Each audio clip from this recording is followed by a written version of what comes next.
வணக்கம். தமிழ் என்றும் இளமையுடையது, முதுமையே கிடையாது. குழந்தையினுடைய சிரிப்பிலே தமிழை காண்கிறேன் என்றார் ஒரு கவிஞன். குழந்தையினுடைய சிரிப்பிலே தமிழை காண்கின்றேன். சின்ன குழந்தை, பிறந்த குழந்தை சிரிக்கும் பொழுது எப்படி அழகா இருக்கிறதோ அது மாதிரி தமிழ் அழகா இருக்கிறது அப்படின்னு சொல்றாங்க. செந்தமிழ், செம்மையான தமிழ், செம்மொழி தமிழ். இதை அன்னை தமிழ் என்று சொல்லுகின்றோம். இந்த தமிழை அன்னை தமிழ் என்று சொல்லுகின்றோம். நாம் எப்படி தாய் தமிழ் என்று சொல்லுகின்றோமோ,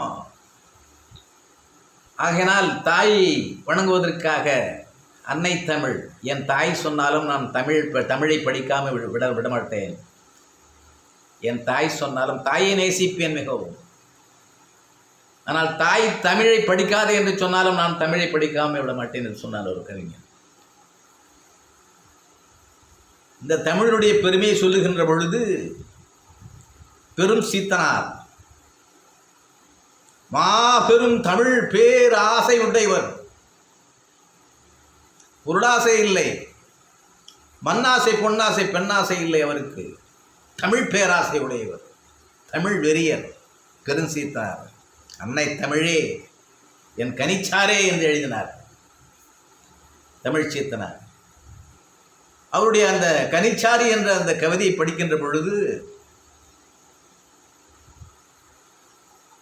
ஆயிரக்கணக்கான புலவர்கள் தமிழை நேசித்து, ஆங்கில புலவர்கள் முதல் வடநாட்டு புலவர்கள், வெளிநாட்டு புலவர்கள் முதல் கொண்டாக தமிழை நேசித்து விட்டு சென்றிருக்கின்றார்கள். தமிழை தன் மொழியிலே மொழிபெயர்த்து கொண்டு தமிழை படித்துக் கொண்டிருக்கின்றார்கள். அந்த சூழ்நிலையிலே தமிழை படிக்கின்ற பொழுது அன்னை தமிழே என்று சொன்னவர் பெரும் சீத்தனார். அன்னை மொழியே, அழகார்ந்த செந்தமிழே, அன்னை மொழியே, என் தாய்மொழியே, அழகார்ந்த செந்தமிழே.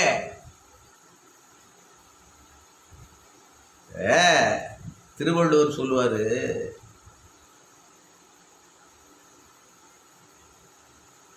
அமிழ்தினும் ஆற்றலினதே தம்மக்கள் சிறுகை அளாவிய கூழ் அப்படிம்பாரு. அது மாதிரிதான் என்னை பொறுத்தவரைக்கும் எனக்கு தமிழ். அதில் ஒரு நுட்பம் வச்சிருப்பார். தான் பெற்ற குழந்தையாக இருந்தாலும் சின்ன கை அளாவிய கூழ் அமிழ்தை விட மிக இனிமையாக இருக்கும். அதுபோன்ற இந்த தமிழ் சின்ன குழந்தையாக இருக்கின்றது எப்பொழுதுமே எனக்கு. தமிழை படிக்க படிக்க, தமிழை படிக்க படிக்க, தமிழை படிக்க படிக்க தொட்டனை தூறும் மணற்கேணி மாந்தற்கு கற்றனை தூறும் அறிவு என்பது போல படிக்க படிக்க அது வட்டிலே ஊறிக்கிட்டே இருக்கும் தமிழ். அதுக்கும் ஒரு அர்த்தம். ஒவ்வொரு குணத்தில் ஒவ்வொரு புலவரும் ஒரு வார்த்தைக்கு பல பொருள்கள், வெவ்வேறு புலவர்கள் பல பொருள்கள் சொல்லிக்கொண்டே போய்கொண்டிருக்கிறார்கள்.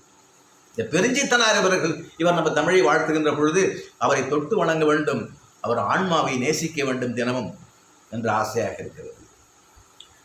அன்னை தமிழ, அழகார்ந்த செந்தமிழே, முன்னைக்கு முன் முகிழ்ந்த நறுங்கனியேன்னா, முன்னைக்கு முன் முகிழ்ந்த நறுங்கனியேன்னா.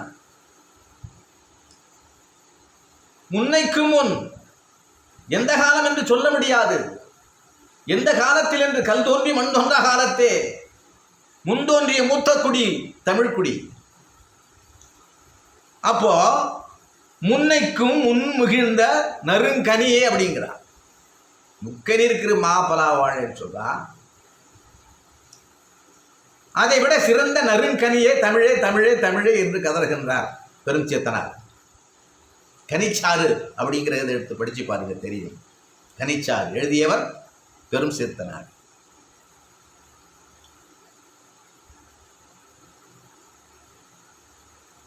நான் சாகுகின்ற பொழுதும் தமிழ் சாகும் வரை நான் தமிழ் படித்தே சாக வேண்டும். என்னை எரித்தல் சாம்பலிலே தமிழ் மணக்க வேண்டும் என்று சொன்னார். சச்சிதானந்தம் என்று நினைக்கின்றேன். அவர்தான் சொன்னார், சச்சிதானந்தம் என்பவர். சாகும் வரை தமிழ் படித்தே சாக வேண்டும். என் உடல் எரிந்த பிறகு என் சாம்பலிலே தமிழ் மணக்க வேண்டும் என்று சொன்னார். எவ்வளவு வெறி பாருங்க தமிழ்ல. தமிழ் மாதிரி ஒரு அப்ப எவ்வளவு ஒரு இனிய தமிழ். தீன் தமிழல்ல வாழ்ந்து தேன் தமிழ். அன்னை தமிழை என்றார் பெரும் சித்தனார். முன்னைக்கு முன்முகின்ற நறுங்கனிய ஒன்று பார்க்கணும் நம்ம. கன்னி குமரி கடல், கன்னி குமரி கடல் கொண்ட நாட்டிடையே, கன்னி குமரி கடல் கொண்ட நாட்டிடையே. ஒரு காலத்தில் குமரியிலே இருக்கின்ற நாடுகள் அந்த அலைகளிலே அந்த கடலிலே மூழ்கிவிட்டது. அப்படி மூழ்கிவிட்ட பொழுதிலும் தன்னை தனித்துவமாக நிலைநிறுத்திக் கொண்டதுதான் தமிழ். தன்னை ஒரு அரசன் போல எழுந்திருந்து நின்றதாம் தமிழ். கன்னி குமரி கடல் கொண்ட நாட்டிடையே மன்னி அரசு. மன்னி அரசு இருந்த, மன்னின்னா நிலைத்த அரசாக நின்றதன் பொருள். இன்னும் அரசோட்சிக்கு இன்னும் கோலோட்சி கொண்டிருக்கின்றது தமிழ். மன்னின்னா நிலைத்த, மன்னின்னா நிலைத்த அரசிருந்த மண்ணுலக பேரரசே. இந்த மண்ணுலகத்திற்கே பேரரசான் தமிழ். மண்ணுலகத்துக்கே பேரரசான் தமிழ். மன்னி அரசிருந்த மண்ணுலக பேரரசே தென்னன் மகளே. அப்போ இன்னொன்று சொன்னா, அந்த தமிழ் சங்கம் என்பது மதுரையில் தானே, தென்னாட்டில் தான் நடந்தது. அங்கே பாண்டிய நாடு. இப்போ தமிழ் சங்கம் வளர்த்தெடுத்த மகளே அப்படின்னு பொருள். அங்கே தென்னன் மகளே, திருக்குறளின் மான் புகழே. நீ தமிழை தெரிஞ்சிக்க வேண்டும்னா திருக்குறளை போய் படி. தெய்வ புலவர் திருவள்ளுவர் எழுதின திருக்குறள் படி. தென்னன் மகளே, திருக்குறளின் மாண்புகளே, இன்னரும் பா பத்தேன்னா, இன்னரும் இனிமையான 10 பாட்டு. பாப்பத்துன்னா 10 பாட்டுன்னு அர்த்தம். பாப்பத்தே, இன்னரும் பாப்பத்தே, என் தொகையே 8 தொகையே. 8 தொகை நூலே எங்க போய் சொல்றது?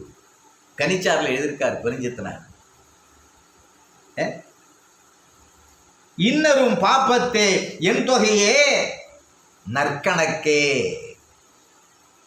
நற்கணக்கேன்னா 11 கீழ்கணக்கு 11 மேல் கணக்கு என்ற 2 நூல்களில் உள்ள தமிழே. நற்கணக்கே. மண்ணு சிலம்பே, மண்ணு சிலம்பே சிலப்பதிகாரமே. குடிமக்கள் நேசிக்கின்ற சிலப்பதிகாரமே, விரும்பி படிக்கின்ற சிலப்பதிகாரமே. தமிழுடைய முதலிலே தோன்றிய, மண்ணு என்றால் முதலாக தோன்றிய தமிழ் சிலப்பதிகாரமே. சிலம்பே, மண்ணு சிலம்பே. சிலம்பை படித்ததனால் தானே ஒரு பெண்ணுக்கு வீரம் வருகிறது. மாபெரும் அரசவைகளை போய் தன் திறமை எடுத்து உடைத்து நீதி கேட்டு பாண்டிய மன்னனை வீழ வைக்கவில்லையா? மதுரையை எரிக்கவில்லையா? அது மண்ணு சிலம்பே. முதலில் தோன்றிய தமிழ் இது காப்பியம் எது? சிலப்பதிகாரம். அப்ப மண்ணு சிலம்பே.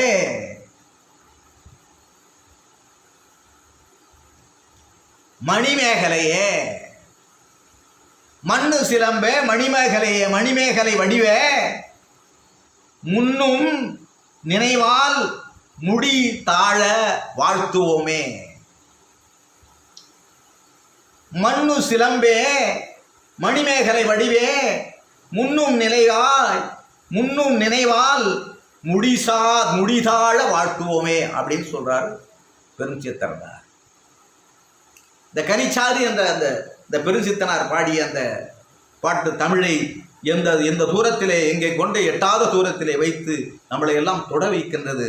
அந்த சிந்தனைகளை நாம் எல்லாம் படித்து அறிவு பெற வேண்டும் என்பதற்காக வேண்டிதான் இந்த தமிழுக்கு உள்ளரே இத்தனை புலவர் பெருஞ்சித்தனார் இப்படியெல்லாம் பாடியிருப்பாரா என்ற ஒரு ஆர்வம் எனக்கு அப்பொழுது இருந்தேன். இப்போ தமிழுக்கு இருக்கின்ற ஒரு சுவைகளை தமிழை எத்தனையோ கவிஞர்கள், எத்தனையோ கவி சக்கரவர்த்திகள்லாம் பாடி சென்றிருக்கின்றார்கள். ஆனா 8 தொகை, 10 பாட்டு, மணிமேகலை, சிலப்பதிகாரம், 11 கீழ்கணக்கு, 11 மேல் கணக்கு ஆகிய நூல்களிலே அந்த பாட்டுக்குள்ளாரே புகுத்தி இந்த தமிழுக்கு இவ்வளவு சிறப்பு இருக்கின்றது என்று சொன்ன அந்த கருத்தை நாமெல்லாம் ஏற்று தமிழை வணங்குவோம், தமிழை கற்போம், தமிழை படிப்போம், தமிழால் வாழ்வோம், தமிழால் சிந்திப்போம், தமிழை நேசிப்போம், தமிழரை நேசிப்போம், தமிழால் அனைத்துலகத்தையும் நேசிப்போம் என்று கேட்டுக்கொண்டு வாழ்த்தி வணங்குகிறேன். வணக்கம்.